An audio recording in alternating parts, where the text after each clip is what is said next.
Breaking news. Breaking news. Breaking news. Côte d'Ivoire, Conseil des ministres du mercredi 4 juin 2025. Merci de rester sur CNN. Breaking news. Breaking news.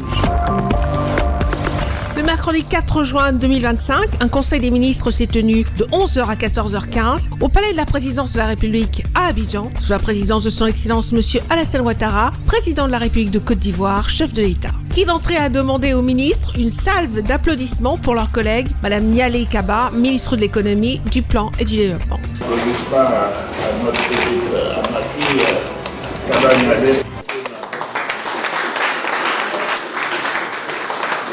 Sur la table, 17 points à l'ordre du jour, au nombre desquels l'intérêt de plus en plus affiché des géants du pétrole sur le bassin sédimentaire ivoirien. Au titre du ministère des Mines, du Pétrole et de l'Énergie, le Conseil a adopté une communication relative à la négociation des contrats pétroliers avec la société Petróleo Brasileiro SA Petrobras sur les blocs pétroliers CI 113, CI 600, CI 601, CI 602, CI 603, CI 605, CI 700, CI 701 et CI 702. Ces différents blocs pétroliers sont situés dans la zone ouest du bassin sédimentaire national, pour la plupart en eau profonde.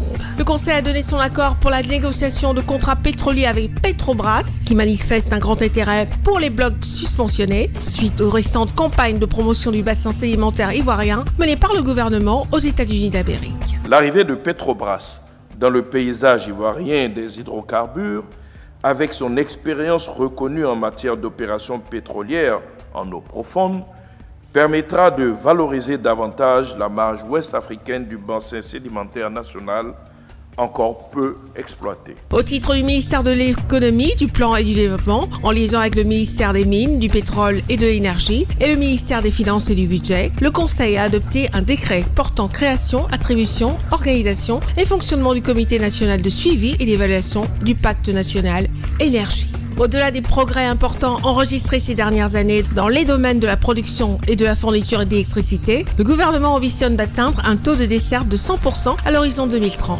Dans cette dynamique et en réponse à l'initiative Mission 300 de la Banque mondiale et de la Banque africaine de développement, à laquelle notre pays a adhéré, le gouvernement a élaboré un pacte national énergie en vue de faire face au plein essor économique et social en perspective et de fournir à tous l'accès à une énergie fiable, abordable et durable. À cet effet, le Comité national de suivi et d'évaluation du Pacte national énergie, placé sous l'autorité du ministre de l'économie, du plan et du développement, est chargé de suivre et d'évaluer la mise en œuvre des activités, projets et des indicateurs identifiés dans le Pacte national énergie. Au titre du ministère de l'enseignement supérieur et de la recherche scientifique, en liaison avec le ministère d'État, ministère de la Défense, le ministère de la fonction publique et de la modernisation de l'administration, le ministère de l'économie, du plan et du développement, le ministère de l'Intérieur et de la Sécurité, le ministère des Finances et du Budget, le ministère des Affaires étrangères, de l'intégration africaine et des Ivoiriens de l'extérieur, le ministère des Transports, le ministère du Patrimoine, du portefeuille de l'État et des entreprises publiques, le ministère de la Transition numérique et de la digitalisation et le ministère du Commerce et de l'Industrie. Le Conseil a adopté un décret portant création, attribution, organisation et fonctionnement de l'Agence spatiale de Côte d'Ivoire,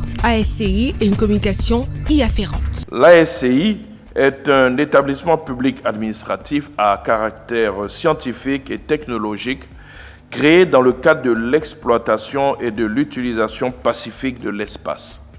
L'agence est chargée du renforcement des capacités nationales et de la mise en place d'infrastructures dans le domaine spatial.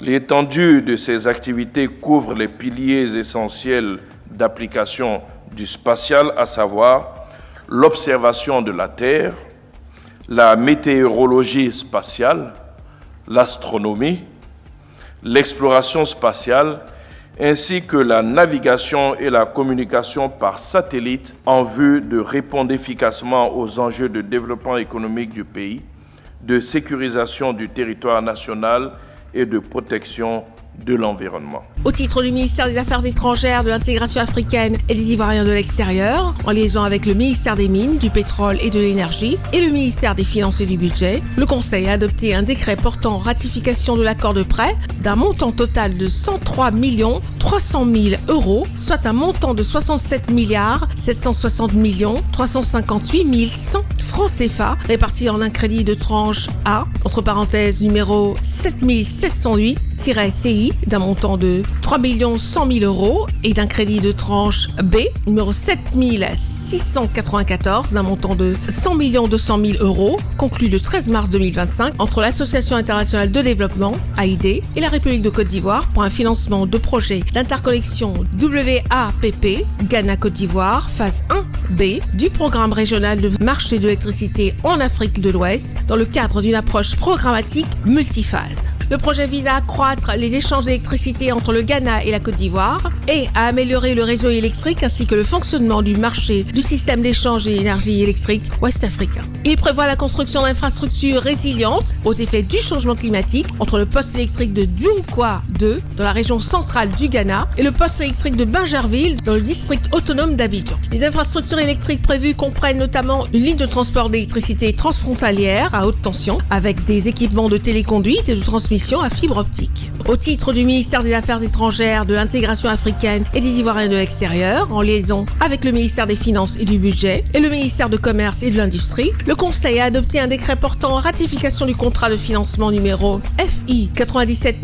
902 d'un montant total de 50 millions d'euros, soit 32 797 850 000 francs CFA, conclu le 27 décembre 2024 entre la Banque européenne d'investissement, BEI, et la République de Côte d'Ivoire pour un financement de l'augmentation de la contribution de la Côte d'Ivoire au capital de l'assurance pour le développement du commerce et de l'investissement en Afrique, ATIDI. La Côte d'Ivoire deviendra le premier actionnaire de cette agence d'assurance africaine et pourra bénéficier de l'accroissement de ses offres de solutions d'assurance contre les défauts de paiement pour les entreprises, les investisseurs et les prêteurs. Globalement, cette opération vise à augmenter les transactions commerciales internationales et les investissements nationaux et étrangers en Côte d'Ivoire en mettant l'accent sur le secteur privé. Lors de ce Conseil des ministres du 4 juin 2025, il a été annoncé l'accélération du plan national multisectoriel de nutrition, la réorganisation de l'ordre du mérite de la solidarité et de l'ordre du mérite culturel, ainsi que le renforcement des droits de l'homme via la protection des travailleurs migrants et de leurs familles. En réponse à l'absence de leader de l'opposition sur la liste électorale, le porte-parole du gouvernement invite chacun à se référer aux institutions de la République. Le prochain Conseil des ministres se tiendra le mercredi 18 juin 2025 à Abidjan. Merci d'être sur CNN, la télévision autrement. Les programmes se poursuivent. Retrouvez toute l'actualité afro-mondiale en ligne et en multidiffusion sur CNN, C-Web Info et plateformes digitales, Facebook, YouTube, Instagram et en simultané sur Radio Voltage 2.